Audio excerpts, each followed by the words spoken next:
Assalamualaikum warahmatullahi wabarakatuh. Nama saya Ismatul Mazidah. Di sini saya dari kelompok 4 akan mereview materi yang sudah diberikan oleh teman-teman kelompok 11, yaitu mengenai pengawasan Dewan Pengawas Syariah atau DPS. Nah, sebelum membahas mengenai DPS, kita ini terlebih dahulu diperkenalkan dengan lembaga keuangan syariah itu sendiri. Nah, lembaga keuangan syariah adalah suatu perusahaan yang usahanya bergerak di bidang jasa keuangan, yang dimana berdasarkan prinsip syariah. Prinsip syariah yaitu prinsip yang menghilangkan unsur-unsur yang dilarang dalam Islam, kemudian menggantikannya dengan akad-akad tradisional Islam.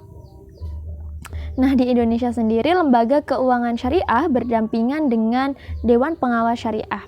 Hal ini atas ketentuan Keputusan Dewan Syariah Nasional Nomor 3 Tahun 2000 menjelaskan bahwa penempatan DPS atas persetujuan DSN dan DPS merupakan bagian dari lembaga keuangan syariah, dan DPS mempunyai wewenang mengawasi secara periodik pada LKS yang berada di bawah pengawasannya, serta berkewajiban untuk mengusulkan pengembangan LKS terhadap DSN.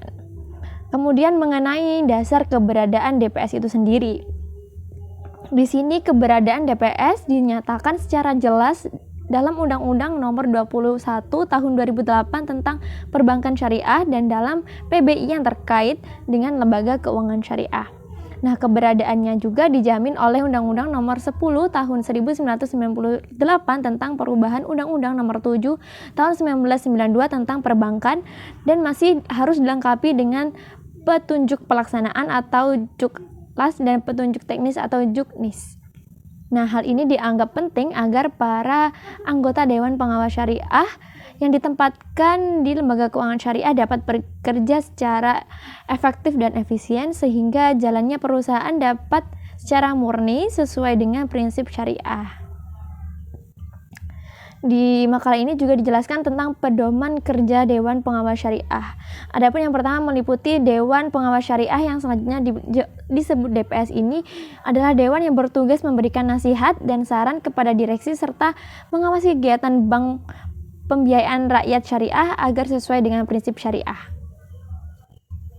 Kemudian yang kedua yaitu prinsip syariah adalah prinsip hukum Islam dalam kegiatan perbankan syariah berdasarkan fatwa yang dikeluarkan oleh Dewan Syariah Nasional atau DSN MUI.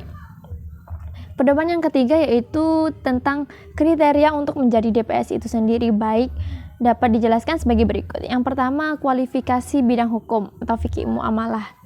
Jadi seorang DPS harus paham dan mengerti tentang fikih muamalah dan hukum-hukum Islam lainnya yang menunjang. Kemudian yang kedua, kualifikasinya adalah paham tentang ekonomi.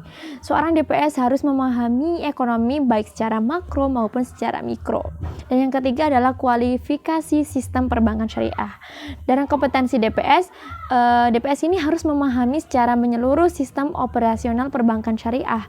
Maka dari itu, menempatkan seorang DPS yang baik dan berkompetensi dalam suatu lembaga keuangan syariah adalah sangat penting untuk menunjang sebuah lembaga keuangan ini bergerak serta beroperasi sesuai dengan prinsip syariah.